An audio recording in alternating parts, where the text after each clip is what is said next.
You've been told to save aggressively, cut expenses, and build that emergency fund. You've followed the advice religiously, watching your savings account grow month after month, yet somehow, you're still not building real wealth. Here's the uncomfortable truth. Traditional savings advice is keeping you broke. The math simply doesn't work. When inflation eats away at your purchasing power faster than your savings can grow, most people save aggressively, but never escape the middle class. Meanwhile, the wealthy don't just save money, they make money work for them. Today, I'm sharing 3 strategies that shift you from being a saver to becoming a wealth builder. Compound growth, income-generating assets, and strategic debt leverage. Strategy 1.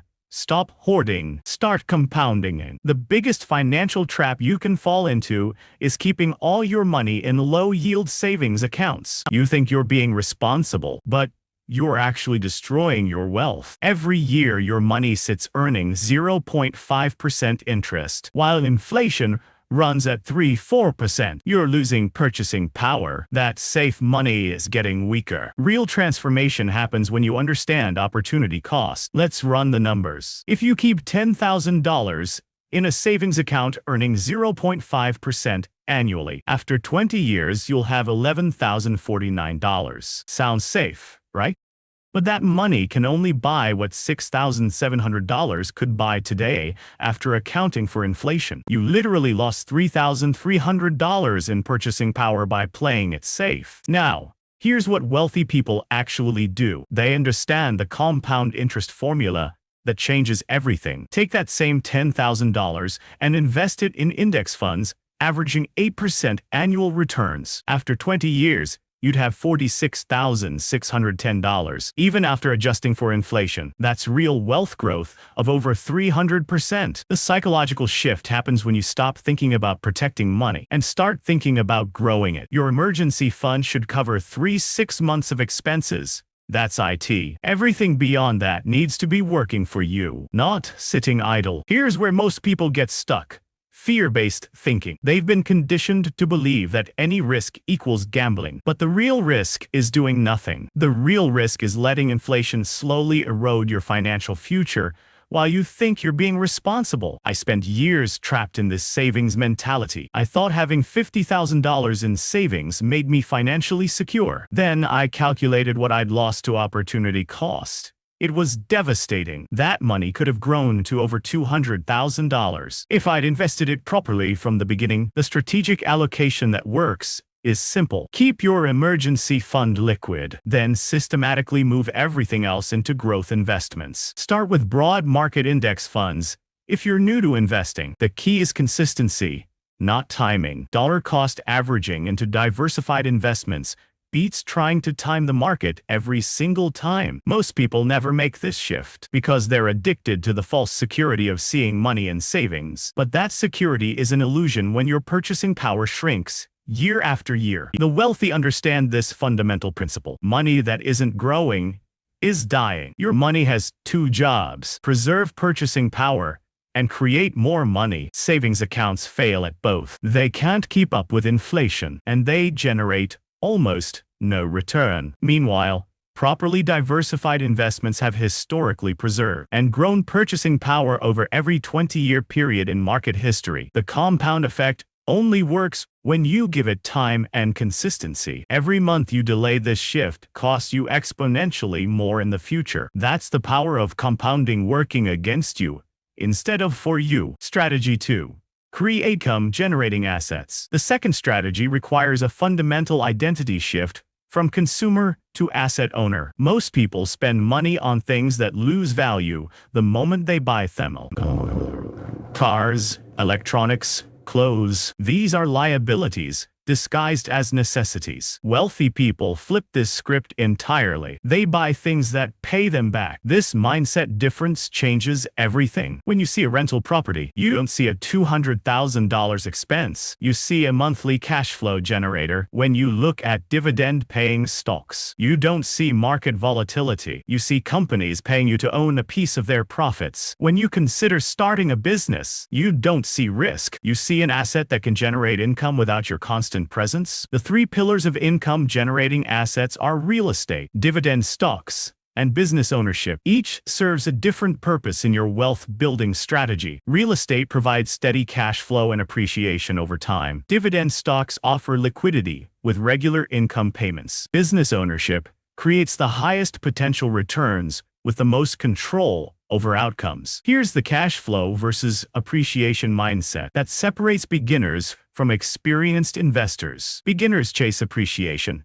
They want assets that go up in value. Experienced investors prioritize cash flow. They want assets that pay them regularly. The magic happens when you find assets that do both. But cash flow always comes first. You can start small and scale systematically. Your first rental property doesn't need to be $1 million complex. A single-family home that generates $200 monthly cash flow after all expenses is your entry point. Your first dividend stock purchase can be $100 in a dividend ETF. Your first business can be a side hustle that generates $500 monthly profit. The psychological barrier most people face is spending money to make money. They've been conditioned to see any investment as an expense rather than an asset purchase. This thinking keeps them trapped in the consumer cycle forever. When you buy a $300,000 rental property, you didn't spend $300,000. You exchanged cash for an income-producing asset. I see people make the same mistakes repeatedly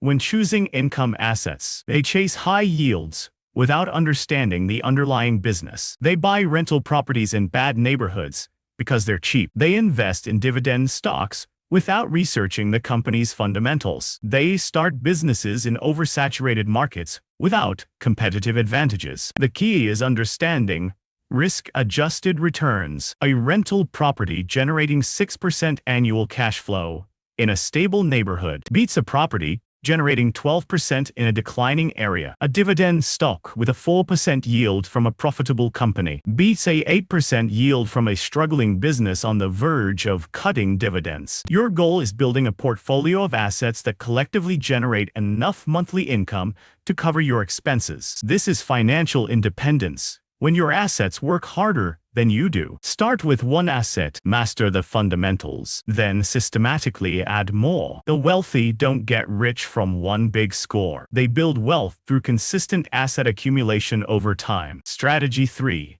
Use strategic debt as leverage. The third strategy completely contradicts everything you've been taught about debt. You've been told debt is bad, that you should pay cash for everything, that borrowing money is financially irresponsible. Meanwhile, the wealthy borrow money even when they have cash sitting in the bank. They understand something most people miss entirely. The distinction between good debt and bad debt changes everything. Bad debt helps you buy liabilities, cars, credit card purchases, consumer goods that lose value. Good debt helps you acquire assets that generate more income than the debt costs. When you borrow at 4%, to buy a rental property generating 8% returns, you're using other people's money to build your wealth. Leverage amplifies returns on income-producing assets. Instead of buying one rental property with $100,000 cash, you can buy 4 properties with $25,000 down payments each. If each property appreciates 5% annually, your cash-only property gains $5,000. Your leveraged properties gain $20,000